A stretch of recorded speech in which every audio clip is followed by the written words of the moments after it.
você vai morrer e não vai viver. Ele liberou a palavra, sim ou não? Sim. Profetizou ou não? Sim. Profetizou. O que foi que ele profetizou? Morte na vida do rei Ezequias.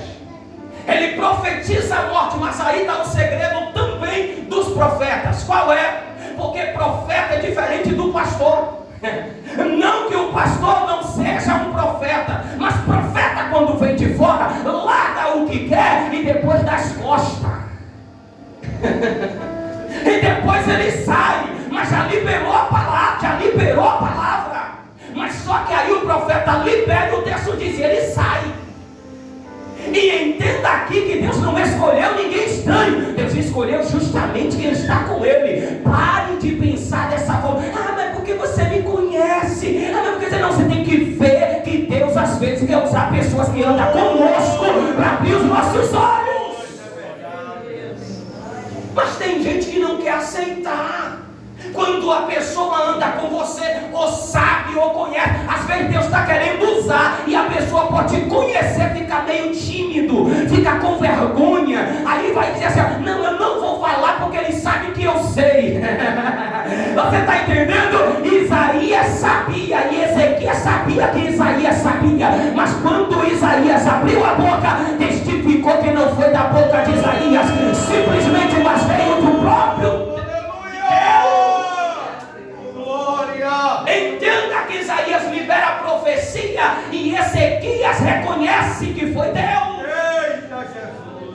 Ele não indaga para Isaías, que profecia é essa, Isaías? Que você sabe que eu estou doente e que a tendência dessa doença é a morte. Como é que você fala isso? Não, ele não falou nada disso. Testificou na hora que foi Deus. Por quê? Porque ele vira o rosto para a parede para orar. Aleluia! Glória a Deus! Então perceba, testificou, ele entendeu que o profeta simplesmente foi uma boca profética. Diga comigo, eu também sou uma boca profética. Aleluia, glória a Deus, nós somos uma boca profética. E aí percebemos que nesse contexto Isaías está indo embora. Isaías está fazendo o quê? Está indo embora.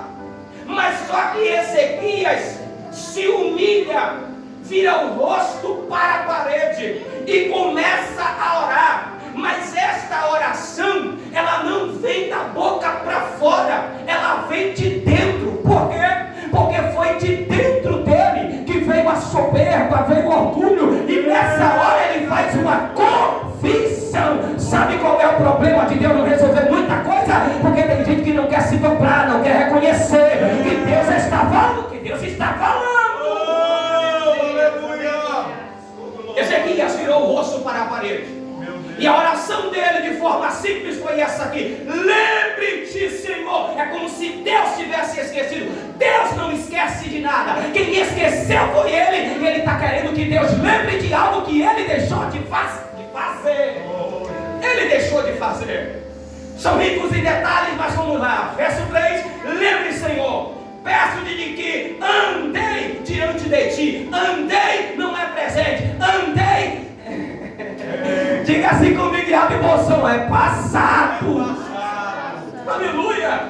Então ele abre a boca e faz uma confissão: eu andei diante de ti com fidelidade, mas agora eu estou andando em infidelidade. Então ele começa a confessar. Outra coisa, com interesse de coração.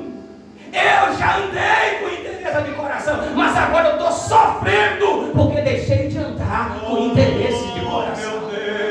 Outra coisa que ele vai dizer: o Senhor sabe que eu fiz o que era reto aos teus olhos. Eu fiz o que era reto. Não estou fazendo, mas eu já fiz o que era reto. E aqui o segredo: chorou muitíssimo. Ele vira o rosto para a parede, faz uma oração, faz a confissão e promove-se um arrependimento nele. E ele começa a chorar. O choro não foi de remorso, o choro foi de arrependimento. Aleluia, Jesus. Aí quando ele ora, que ele se arrependeu, Deus ouve e viu, que é o que vai dizer para Isaías, mas antes de chegar lá, Deus aí desperta Isaías e diz: Isaías, quero que você volte. Quero que você o quê?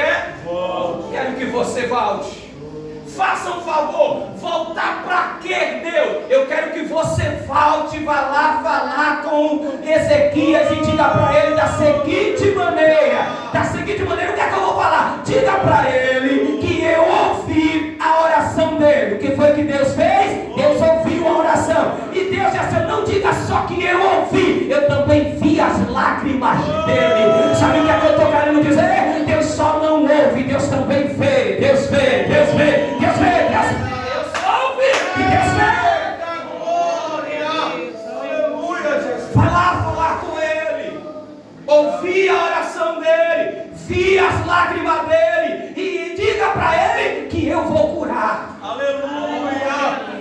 Diga para ele também que ao terceiro dia ele vai subir à casa do Senhor. Oh, aleluia. Então agora vamos detalhar para finalizar aqui. O que é que eu estou querendo dizer?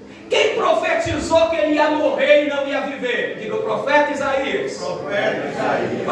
Liberou a palavra e caiu fora. Mas Deus agora vai pegar o profeta Isaías para vir apagar a profecia que ele liberou. Sabe o que é que está acontecendo com muitos profetas? É que não quer se dobrar. Ah, Deus, eu já liberei a palavra e agora vai olhar para mim e vai dizer que eu sou um mentiroso e que a primeira profecia foi do meu coração negativo. Profeta que é profeta fica à disposição do que Deus coloca na boca. Independente de já ter falado, reconheça que a profecia não é sua e é de Deus.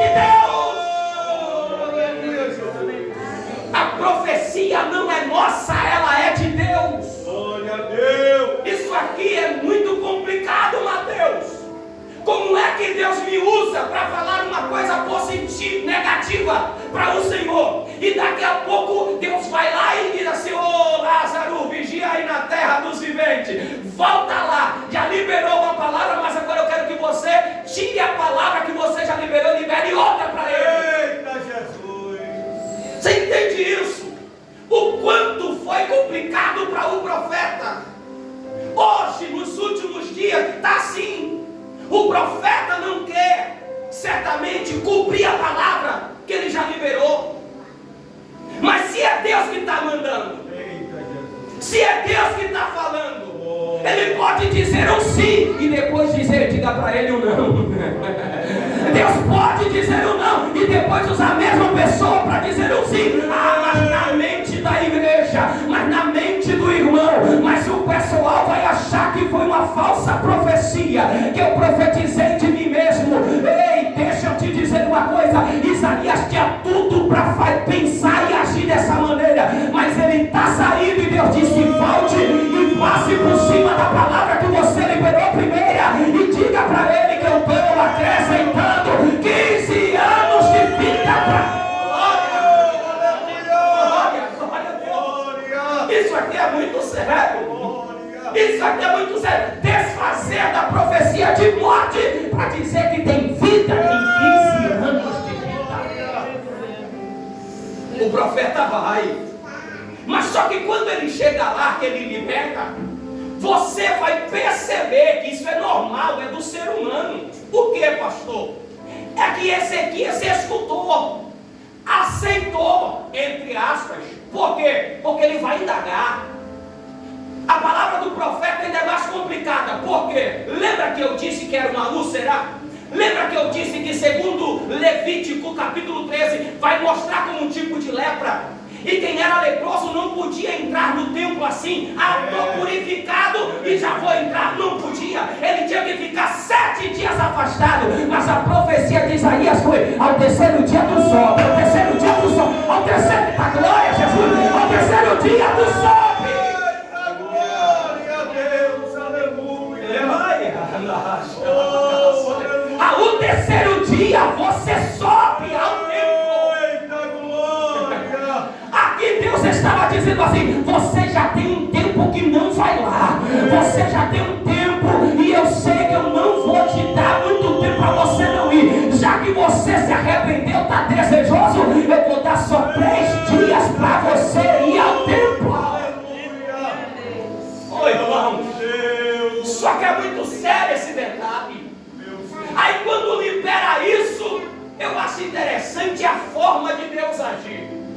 Por quê? Porque Deus poderia chegar e dizer: está curado, através do profeta Isaías. Mas aí diz que vai curar, eu curarei. Observe que está em um futuro: te curarei. Ao terceiro dia subirás à casa do Senhor, e acrescentarei aos teus dias 15 anos, e vou te livrar da batalha. Descanse teu coração sobre a Síria, porque eu já estou te dando vitória. Aleluia, descanse, porque eu já estou te dando vitória. Disse mais Isaías agora observe esse detalhe. Isaías olha para ele, verso 7: tomai uma pasta de figo, tá? Tomaram e a puseram sobre a úlcera, e ele recuperou a saúde. E ele o quê? Recuperou a saúde. Passou uma pasta de figo, tipo de pomada, vou usar essa linguagem atualizada para 2024. Usou uma pomada no local da ferida, ela cicatrizou. Porém, observe que a expressão ela é objetiva. Mas lembra que é o terceiro dia? Ele já está sarado, mas é o terceiro dia que ele sobe. Então nesse momento entra uma interrogação na mente de Ezequias. Por quê? Porque quando o profeta termina de liberar essa palavra, ele vai dar um ar de dúvida. Por quê? Porque ele diz assim: e Ezequias disse a Isaías: qual será o sinal de que o Senhor me curará, me curará, e de que ao terceiro dia subirei à casa do Senhor? Ele teve dúvida nas duas coisas. Será que o Senhor vai me curar mesmo, e que ao terceiro dia eu vou quebrar princípios e vou subir ao templo mesmo? Ele teve dúvida. Nessa hora que ele teve dúvida, o profeta entendeu, e Deus direcionou o profeta para que ele certamente pedisse um sinal. Verso 9: respondeu Isaías: será isto da parte do Senhor como sinal de que ele cumprirá a palavra que disse: adiantar-se-á a sombra 10 graus ou retrocederá. Observe qual é o sinal. Por ele indagar, qual é o sinal de que Deus vai me curar? Qual é o sinal que ao terceiro dia eu vou voltar a adorar a Deus no templo? Aí Isaías diz: esse é o sinal. A sombra vai declinar ou vai retroceder nos seus graus. Nessa hora aqui, ele é muito inteligente. E ele está com tanta dúvida que ele vai dizer: para, né, profeta Isaías? Está assim não, tá? Esse é pensamento do pregador. Para, Isaías. Declinar, é claro. A proporção que o sol está se pondo, a sombra predomina, Isaías. Então eu não quero que a sombra predomine. Eu quero que o sol retorne e a sombra retorne também. Glória a Jesus. Ele está falando: eu não quero que ela avance, eu quero que ela retroceda. Resumindo, ele pede o impossível, do impossível, do impossível, do impossível ao homem. Você entende?